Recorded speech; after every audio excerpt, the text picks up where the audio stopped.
स्तन कैंसर एक ऐसा विषय है जिसके बारे में हम सब ने सुना है, लेकिन जानकारी और गलतफहमियों का एक ऐसा जाल है कि सच क्या है और मिथक क्या, ये समझना मुश्किल हो जाता है।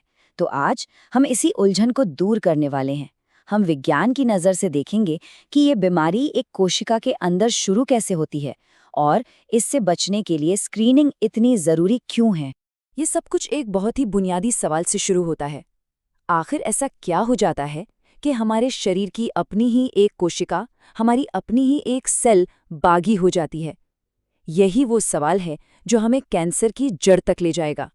इसी में पूरी कहानी छिपी है। चलिए, तो ये रहा हमारा आज का रोड मैप। हम 5 हिस्सों में इस पूरे टॉपिक को समझेंगे। सबसे पहले कैंसर की शुरुआत कैसे होती है, फिर इसके असली जोखिम क्या है, इससे जुड़े आम मिथकों का सच जानेंगे, फिर देखेंगे कि स्क्रीनिंग कैसे जान बचाती है और आखिर में बात करेंगे एक प्रोएक्टिव हेल्थ जर्नी की।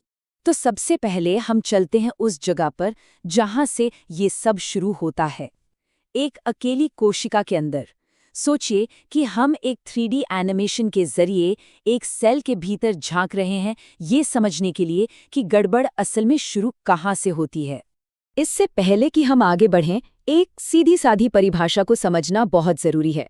देखिए, मेयो क्लिनिक के मुताबिक कैंसर असल में हमारे सेल्स के कंट्रोल सेंटर यानी डीएनए में हुए बदलावों का नतीजा है। मतलब सेल को काम करने के जो निर्देश मिलते हैं वो ही गड़बड़ा जाते हैं। अब इस पूरी प्रक्रिया को 3 आसान स्टेप्स में समझते हैं। पहला, एक हेल्दी सेल को उसके डीएनए से सही सही इंस्ट्रक्शन मिलते हैं कि कब बढ़ना है, कब रुकना है।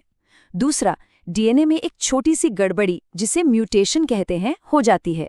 इससे सेल को बेहिसाब बढ़ते रहने का गलत सिग्नल मिलने लगता है। और तीसरा, सेल का जो अपना ब्रेक सिस्टम होता है वो पूरी तरह से फेल हो जाता है। बस यहीं से अनियंत्रित कोशिकाएं मिलकर एक ट्यूमर बनाने लगती हैं। तो अब सवाल ये उठता है कि सेल में ये गड़बड़ियां होती ही क्यों है? चलिए, अब उन असली वजहों को समझते हैं जो इन सेल्यूलर गलतियों का खतरा बढ़ा सकती हैं। ये चार्ट एक बहुत ही जरूरी और सच कहूं तो चौंकाने वाली बात बताता है। ज्यादातर लोगों को लगता है कि कैंसर सिर्फ जेनेटिक होता है, मतलब विरासत में मिलता है। लेकिन सच ये है कि कैंसर पैदा करने वाले ज्यादातर म्यूटेशन विरासत में नहीं मिलते, वो जिंदगी के दौरान अलग अलग वजहों से होते हैं। तो असल बात यह है कि जोखिम किसी एक वजह से नहीं बल्कि कई चीज़ों के मेल से बनता है। इसमें उम्र, हमारी आदतें, फैमिली हिस्ट्री और यहाँ तक कि हम जिस माहौल में रहते हैं वो सब एक भूमिका निभाते हैं। चलिए, अब एक बहुत ही ज़रूरी हिस्से पर आते हैं, उन गलत धारणाओं और मिथकों का सच जानना जो अक्सर बेवजह की चिंता और कन्फ्यूजन पैदा करते हैं।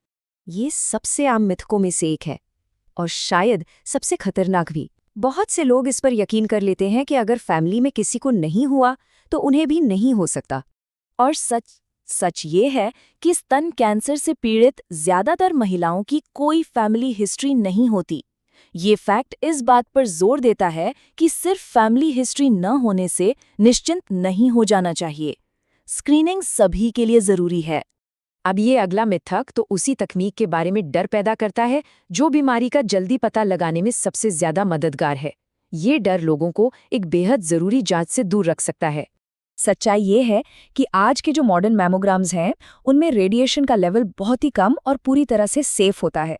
हेल्थ एक्सपर्ट्स बार बार ये कहते हैं कि ये कैंसर का पता लगाने का एक सुरक्षित और बहुत ज़रूरी तरीका है। और यहीं से हम आते हैं इस चर्चा के सबसे ज़रूरी हिस्से पर, स्क्रीनिंग, यानी जल्दी जांच से कैसे जिंदगियां बचाई जा सकती हैं। US preventive services task force के मुताबिक अमेरिका में अश्वेत महिलाओं की स्तन कैंसर से मौत होने की आशंका श्वेत महिलाओं की तुलना में लगभग 40% ज़्यादा है। ये सिर्फ एक आंकड़ा नहीं है, ये एक बहुत गंभीर हकीकत की तरफ इशारा करता है। और ये अंतर किसी बायोलॉजिकल वजह से नहीं है। स्रोत बताते हैं कि इसकी जड़ें बहुत गहरी और जटिल हैं, जैसे कि स्वास्थ्य सेवाओं तक पहुंच में असमानता और ज़रूरी संसाधनों की कमी। और हाँ, ये एक बहुत अहम जानकारी है, जो ऑफिशियल गाइडलाइंस हैं वो अब अपडेट हो गई हैं। अब 40 साल की उम्र से ही हर 2 साल में मैमोग्राफी स्क्रीनिंग की सलाह दी जाती है ताकि बीमारी को जल्द से जल्द पकड़ा जा सके। तो चलिए, अब तक की सारी जानकारी को एक साथ जोड़ते हैं और आगे के रास्ते पर फोकस करते हैं, क्योंकि जानकारी हासिल करने के बाद अगला कदम एक्शन लेना ही तो होता है। तो अगर इस पूरी चर्चा से सिर्फ एक बात याद रखनी हो तो वो क्या होनी चाहिए? इस सब का निचोड़ क्या है? मुझे लगता है medical oncologist doctor Keith Wells का ये कोट इसका सबसे अच्छा जवाब देता है। अपने स्वास्थ्य की जिम्मेदारी खुद लेना और शरीर में हो रहे किसी भी असामान्य बदलाव के बारे में अलर्ट रहना ही सबसे पहला और सबसे जरूरी कदम है। तो अंतिम निष्कर्ष यही है, सही वैज्ञानिक जानकारी, असली जोखिमों की समझ और समय पर जांच के लिए कमिटमेंट, ये 3 सबसे शक्तिशाली हथियार हैं जो किसी को भी अपने स्वास्थ्य की यात्रा में एक्टिव और मजबूत बना सकते हैं।